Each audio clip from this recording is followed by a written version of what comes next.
Alright, SAB is back, but there's just one problem. If you've never set foot inside one of this festival's maps, then things can get overwhelming pretty fast because each of the world zones get incrementally more complex, and you can't skip the achievements by buying the festival's currency on the trading post either, as everything's basically a Kanban. But don't worry though, because I'm gonna guide you through every single step so that you'll know exactly where to go without having to rely on other websites or videos, and I can even make the jumping puzzles easier for you so that you can rake in that festival currency, unlock some new skins, and maybe more importantly, make a pretty good amount of gold. And let's start with the basics. To get to the festival, you're either gonna need to go to Ratasum or use the gizmo you should have received by mail. And once you're inside, you'll be in a hub with some activities going on, as well as 4 houses that will each lead to a different world. As it stands right now, only the first 2 are finished and have 3 zones each, while World 3 has a test zone and 4 is currently inaccessible. Now, I wouldn't be surprised that over the course of the next few years that we will gradually get access to all of the other worlds though, as this whole festival basically started as an April's Fool's joke back in 2013 with only one world fully developed back then, and they've been adding more and more ever since.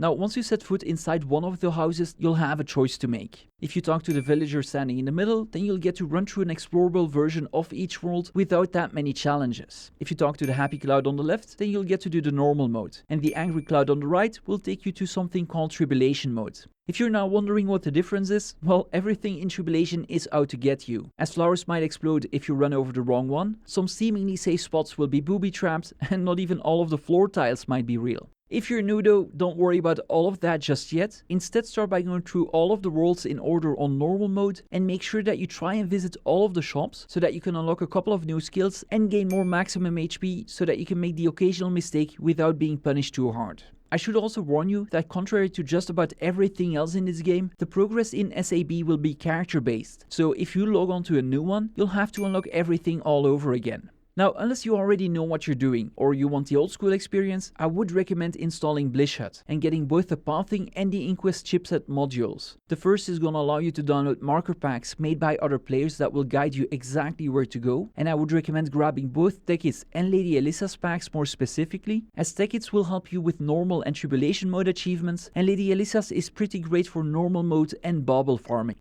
That second module will introduce a couple of quality of life improvements to the game, but the one we're after is the dodge jump keybind, which is gonna allow you to do both with a single key press as opposed to having to time both perfectly, and that's gonna come in handy to land some of the harder jumps. Once you have both of those, you're ready to start exploring, and I would recommend you run through the worlds in order as they do get gradually more difficult to traverse, and you will need to unlock some of the extra abilities to successfully beat both of them. Now, the only thing the add-ons won't help you with is how to beat both of the final bosses, which are actually invulnerable once you get to them. The first boss you'll need to deal with is a giant frog that's surrounded by poisonous water and who's wearing a necklace with a large jewel inside. To render that one vulnerable, you'll want to damage the jewel and break off a chunk, which you can then throw into its mouth. This will then stun the boss and allow you to attack it for a couple of seconds. In between opening its mouth, there are a couple of attacks you should watch out for though. Whenever they raise one of their eyebrows, the boss will spawn a wave that deals damage, and when they do a belly flop, they'll spawn 2 of them. The single wave can actually be dodged through just fine, but the double one will most likely still damage you.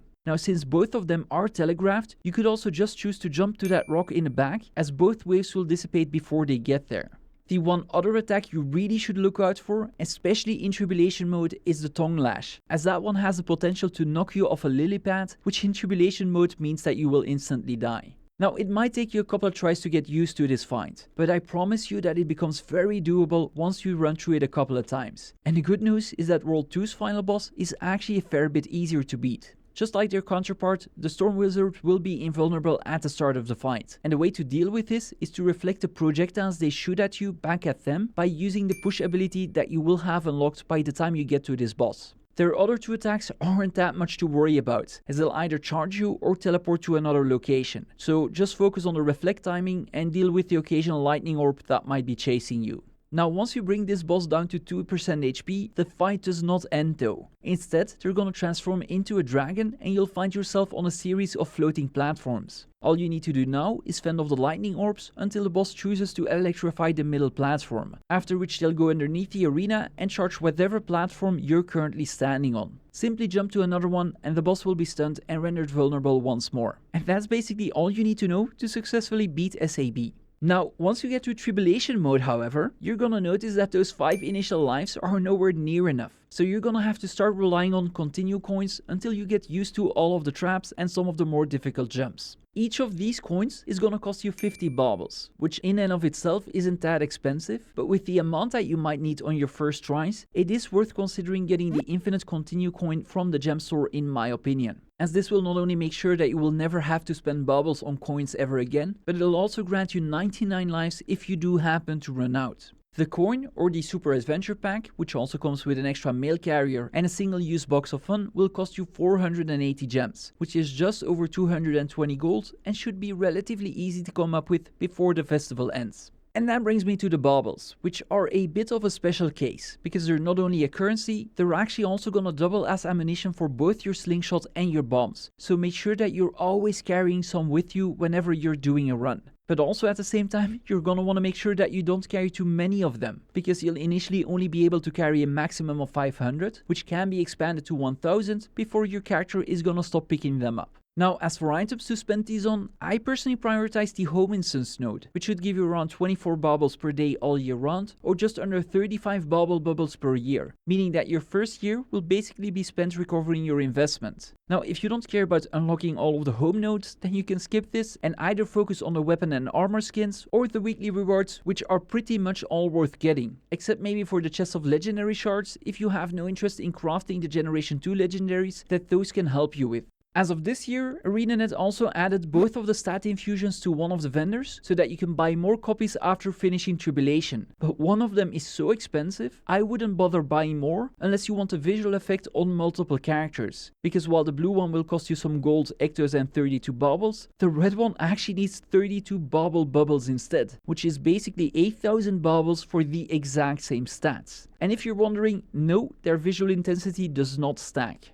Now, if you've been doing Tribulation runs, then you'll also notice another type of currency named after each of the world's bosses, which you can combine with the designs from one of the vendors into some pretty unique skins, or trade those in for even more baubles once you unlock all 16 of them.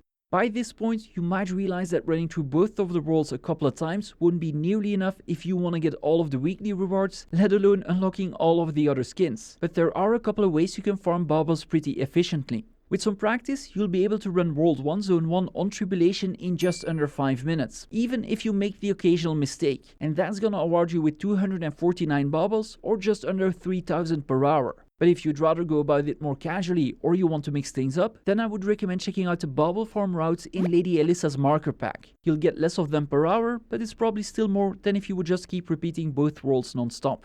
Then there's also the question about the super loot bags that you will acquire throughout the festival even if you're not running SAB, as you can get 3 per day by killing champions as well. As it stands, you're better off selling those on a trading post, as they're currently worth about 23 to 30 silver per bag when you open them, but they sell for well over 1 gold each. Although it needs to be said that all 4 food prices drop significantly and should go back up after the festival is over. But even then, the only reason I could see for opening the bags is if you want some of the Retroforged skins without getting the baubles yourself. And that's actually just about everything you need to know to make the most out of this festival. But there are 2 more things I want to talk about. The first being the annual championship hosted by 2 of the game's greatest communities, as they're giving away up to 10,000 Mystic Coins in prizes to people participating in a race event they're organizing, for which I'll post a link to the rules and their discords in the pinned comment. And then lastly, one of my viewers challenged me to try and beat a couple of speedrunning records in World 1 Zone 1, which we surprisingly crushed. But it kinda made me want to see just how high I can rank on the speedrun.com leaderboards before this festival is over. Yesterday, I already recorded a run on stream that would put me in the top 20, but I know that it's gonna get incrementally more difficult to lower my time from this point onwards. So if you wanna see speedrun history, or more likely fails being made, then drop by on stream, because for the next 2 weeks, I'm gonna need all of the help that I can get.